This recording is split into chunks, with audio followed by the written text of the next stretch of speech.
Si les tortues ont traversé les âges, c'est grâce à leur carapace.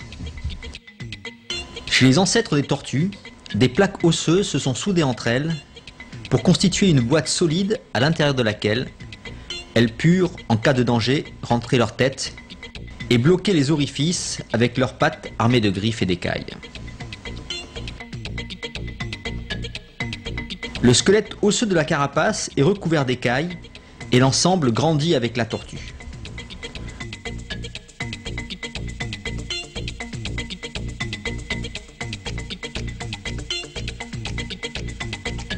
En fonction des saisons et de l'abondance de la nourriture, cette croissance est plus ou moins rapide. Il se forme alors, chez les tortues de terre, des stries de croissance qui permettent de connaître l'âge de la tortue. Cependant, la carapace, si elle constitue une protection efficace, limite par son volume et son poids les déplacements des tortues de terre. Ces tortues ont donc opté pour un régime herbivore. Pas besoin de courir pour se nourrir d'herbes, de feuillages et de quelques fruits tombés au sol, ce qui constitue l'essentiel de leur alimentation.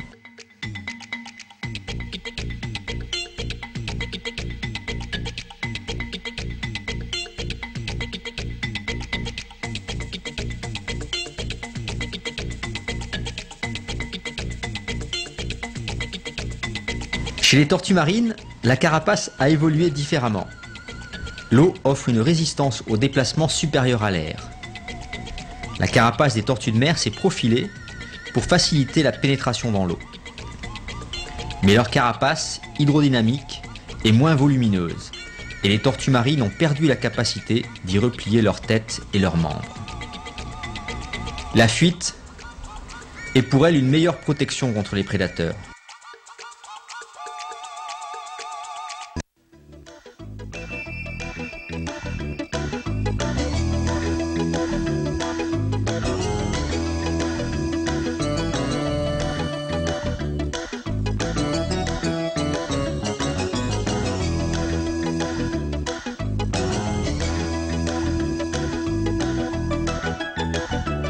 La forme de leur carapace, associée à de puissantes nageoires, les met à l'abri de pratiquement tous les prédateurs marins.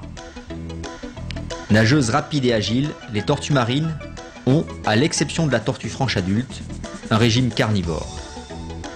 Cette alimentation, riche en protéines, leur assure une meilleure croissance et leur fournit l'énergie nécessaire à leur long déplacement. Les tortues de mer sont un excellent support pédagogique pour illustrer l'influence du milieu sur l'évolution des espèces. En observant le squelette de leur carapace, on comprend l'adaptation à la plongée profonde. Sur le squelette fossile de l'archélon, seuls les tissus osseux se sont fossilisés. Les espaces vides de la carapace étaient occupés à l'origine par du cartilage, comme chez les tortues de mer actuelles.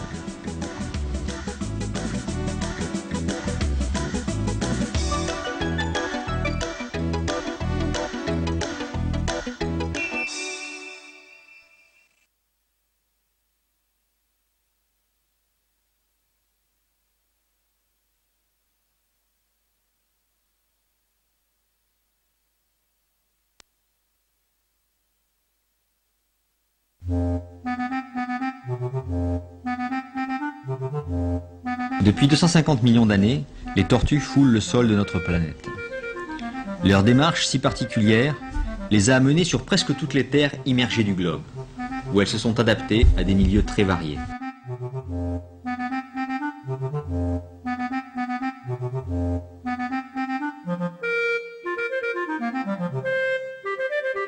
Les tortues terrestres actuelles ont conservé de nombreuses caractéristiques de leurs ancêtres terrestres, notamment leur lourde carapace qui a assuré leur survie au cours des âges.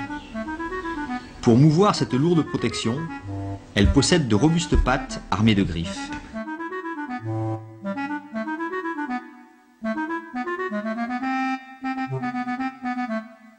Ces tortues sont herbivores, c'est-à-dire qu'elles se nourrissent d'herbes, de feuillages et de fruits.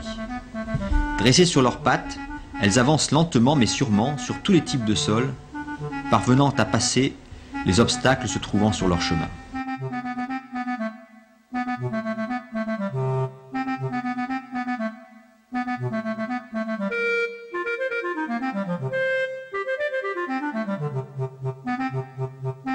Chez les plus grosses tortues de terre, dont le poids peut dépasser les 150 kg, les pattes sont particulièrement robustes. La forme, autant que la taille de leurs pattes, leur a valu l'appellation de tortue éléphantine. Ces tortues vivent sur quelques îles tropicales. Aux heures chaudes, elles recherchent la fraîcheur sous la végétation ou parfois s'assoupissent dans les flaques et les bras morts du lagon.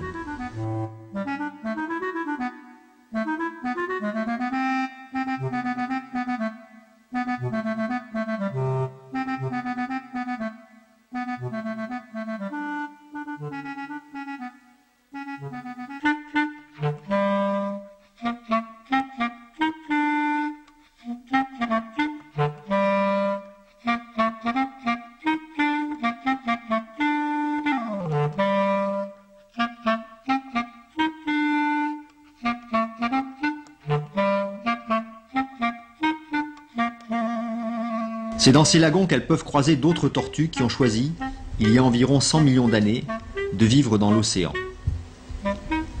Dans ce nouveau milieu de vie, les pattes des tortues se sont transformées en nageoires.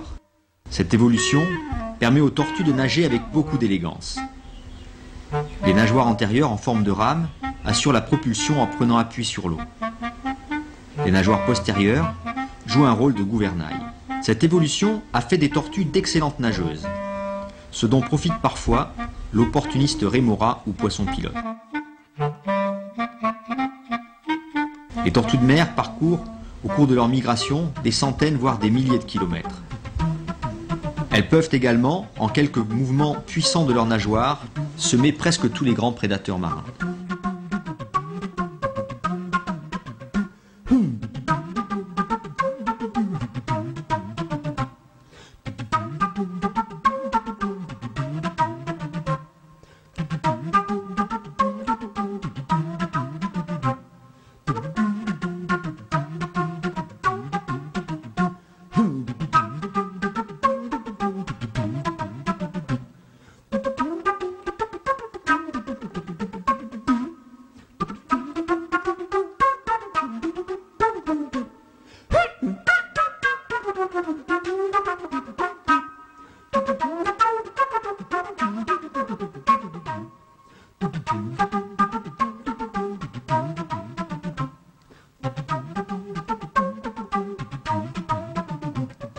Lorsque poussées par la nécessité de se reproduire, les tortues marines viennent pondre sur les plages, leur masse, que leur nageoire ne peut décoller du sol, les pénalise.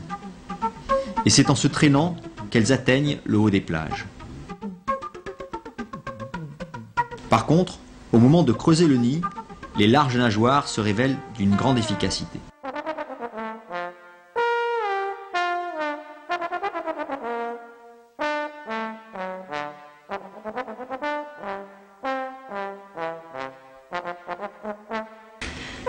La tortue utilise méthodiquement ses nageoires postérieures pour creuser un puits au fond duquel elle déposera ses œufs. Les œufs, enfouis ainsi sous 50 cm de sable chaud et humide, seront à l'abri des prédateurs terrestres.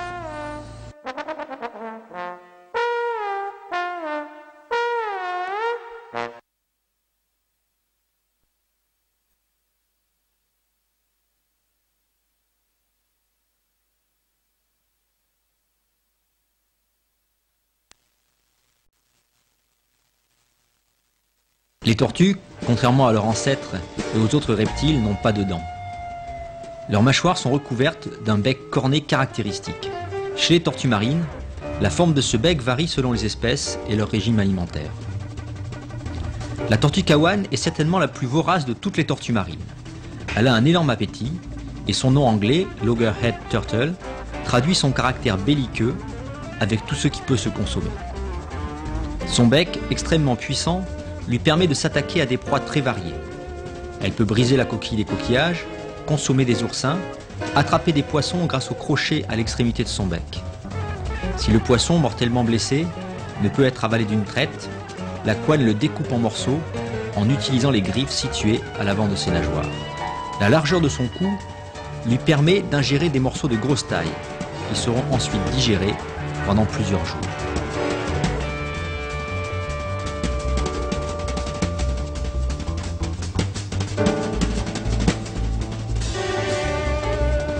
Les kawanes sont souvent escortés de poissons qui profitent des déchets de leur repas.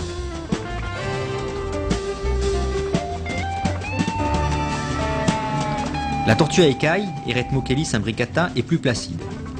Son bec allongé et pointu lui a valu cependant le nom anglais de hawksbill qui signifie bec de faucon.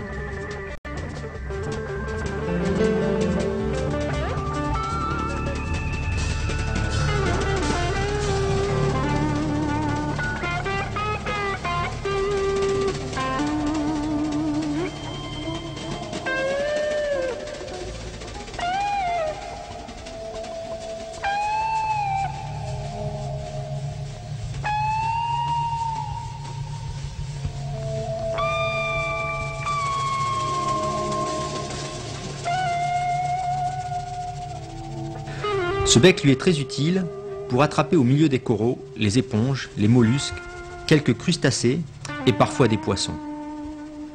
L'épaisseur de son bec lui permet de briser les carapaces et de sectionner les poissons en s'aidant des griffes de ses nageoires.